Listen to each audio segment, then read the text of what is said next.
Hi అండి, నమస్తే. Welcome back to my channel. ఇవాళ వీడియోలో పల్లీ చాట్ను టేస్టీగా ఎలా చేయాలో చూపిస్తాను. మీకు ఈవినింగ్ టైం ఏదైనా స్నాక్స్గా తినాలి అనిపిస్తే ఇలా కారంగా చట్పటాగా ఈ పల్లీ చాట్ని చేసుకొని తినవచ్చు. ఇంక లేట్ చేయకుండా ప్రాసెస్లోకి వెళ్ళిపోదాం. ముందుగా ఇలా ఒక బౌల్ తీసుకొని 1 కప్పు పల్లీలను తీసుకోవాలి. ఇందులోకి నీళ్ళను పోసుకొని 2 to 3 అవర్స్ పాటు నానబెట్టుకోవాలి. మీకు ఒకవేళ అంత టైం లేదు అనుకుంటే వేడి నీళ్ళను పోసుకొని 1 అవర్ పాటు నానబెట్టుకున్నా సరిపోతుంది. ఇలా 2 అవర్స్ తర్వాత చూసినట్లయితే పల్లీలు చక్కగా నానిపోయాయి.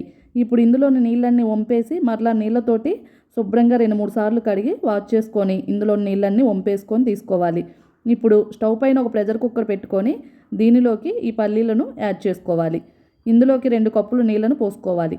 లేదంటే పల్లీలు మునిగేంత వరకు నీళ్ళను యాడ్ చేసుకోవాలి.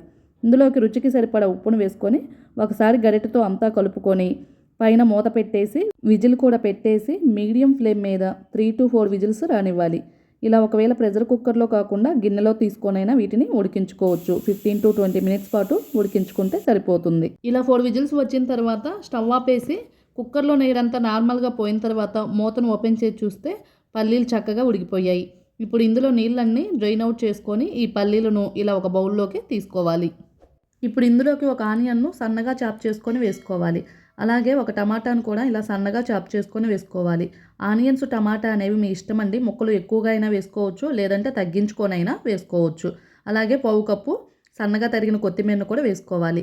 ఆల్రెడీ మనం పల్లీలు ఉడికించేటప్పుడు సాల్ట్ను వేసుకున్నాం కాబట్టి ఇక్కడ చూసుకొని కొంచెంగా వేసుకోవాలి. 1/2 టీ స్పూను రెడ్ చిల్లీ పౌడర్ను వేసుకోవాలి. అలాగే 1/2 టీ స్పూను చాట్ మసాలా పౌడర్ను కూడా వేసుకోవాలి. అలాగే ఒక 1/2 చెక్క నిమ్మరసాన్ని కూడా పిండుకోవాలి. ఈ నిమ్మరసం ప్లేస్లో మీరు ఆమ్చూర్ పౌడర్ ఉంటే దాన్నైనా ఒక 1/2 టీ స్పూన్ వరకు యాడ్ చేసుకొని కలుపుకోవచ్చు. ఇవన్నీ వేసుకొని ఇలా బాగా మిక్స్ చేసుకోవాలి. అంతేనండి, ఎంతో టేస్టీగా కారంగా పల్లీ చాట్ రెడీ అయిపోయింది. ఈవినింగ్ టైం స్నాక్స్గా నోటికి కారంగా చట్పటాగా తినాలి అనిపిస్తే ఇలా పల్లీ చాట్ని చేసుకొని తినేయవచ్చు. చాలా త్వరగా ఈజీగా అయిపోతుంది. టేస్ట్ అయితే చాలా బాగుంటుంది. అంతేకాదు చాలా హెల్దీ రెసిపీ కూడా.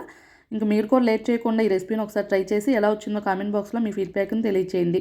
మీకు ఈ వీడియో నచ్చితే లైక్ చేయండి. అలాగే మీ ఫ్రెండ్స్కి, రిలేటివ్స్కి షేర్ చేయండి. కొత్తగా మన ఛానల్ చూసేవాళ్ళు ఎవరైనా ఉంటే సబ్స్క్రైబ్ చేసుకోండి. Thank you for watching.